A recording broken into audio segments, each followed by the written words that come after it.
Ah, Miami. The sun, the beach, the boats, the gorgeous scenery. Except for today, here at Homestead Air Force Base, 20 minutes southwest. Obscenity. I know it when I see it. But I hadn't really seen it until Road and Track magazine's Larry Webster rolled up in this. The 2015 Dodge Challenger SRT Hellcat. It blurts and spits power, obscene amounts of power. This is no manifestation of clay gingerly molded by artisans and tested in a wind tunnel. This is a cinder block kicked through the wall of the wind tunnel, kicked by 650 pound-feet of torque and 707 horsepower. It's the most powerful, the most, yes, obscene factory production muscle car of all time. The product of rogue engineers within Dodge SRT. Beauty is also subjective. When I was a kid, the most beautiful posters on my wall were Farrah Fawcett in a bikini and an F16 Flying Falcon at takeoff. I never got to meet Farrah Fawcett, but today I get to meet the F16.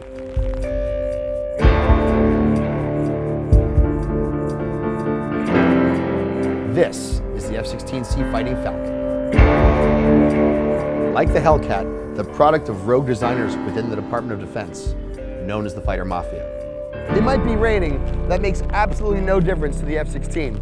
Originally a daytime air superiority fighter, through upgrades, FLIR targeting system, ECM pod, underwing fuel pods, the F-16 can handle anything, including this.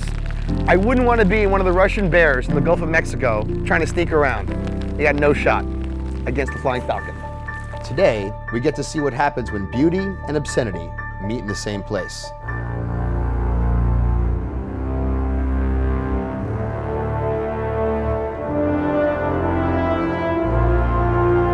Beauty. I know it when I see it, and it is about to meet the obscene here on a runway at Homestead, home to the fighting Makos of the 482nd Fighter Wing. We're here because I'm not the only kid who grew up with posters of sports cars and jet fighters on the wall. So did Larry Webster. And so did Captain Scott Morris, call sign Blanks.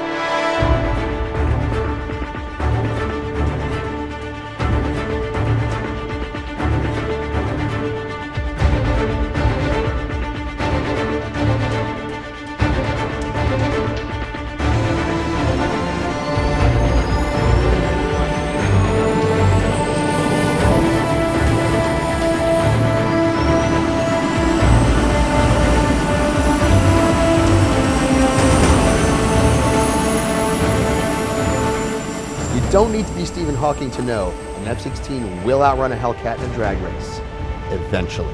A smart man, a man like Larry Webster, will tell you that the F-16 is slower off the line, and that the Hellcat is faster to a quarter mile. According to Dodge, according to Lockheed, 2,640 feet is the distance at which the F-16 will pass the Hellcat, in theory. If the temperature is just right, if the wind is just so. If the pilot throttles at precisely the right moment. If Captain Morris is having a good day. If Larry is having a bad one. And Larry is having a bad one.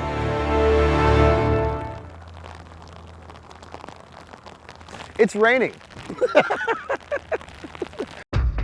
This isn't San Fran or New York or even Boston rain. This is Miami, edge of hurricane, almost monsoon, make your Allstate property claims agent cringe rain. But look how wet it is.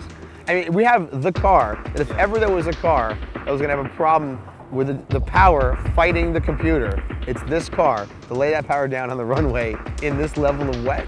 Well, I'm counting the computer to figure everything out and just do it for us, right? Oh, well. I like that little optimism. The Hellcat is going to lose. The only question is, by how much? No, he'll be in the air at the first half mile. Are you sure? Yeah. I think, see that shed? Yeah. Tell me we're ahead of him by the shed. I'll bet you 20 bucks we're still ahead of him by that shed. Okay. 20 bucks. 20 bucks? 20 bucks. What? 5, 4. Go, go, go.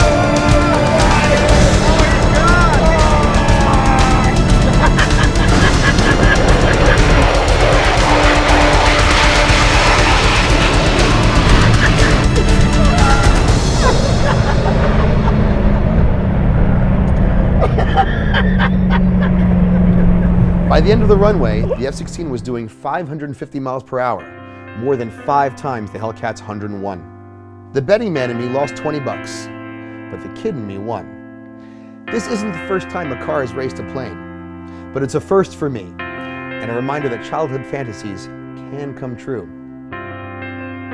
Such dreams inspire us to drive and to fly, and hopefully inspire the kids of today to design the muscle cars and fighter jets of tomorrow. As for the $22 million F-16, which just took off on a flight check, Captain Morris returned safely.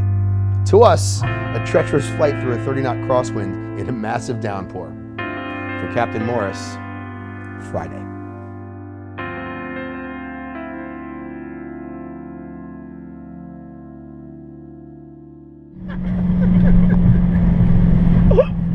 I could not get this thing to even think about it. Did you feel it? Yeah.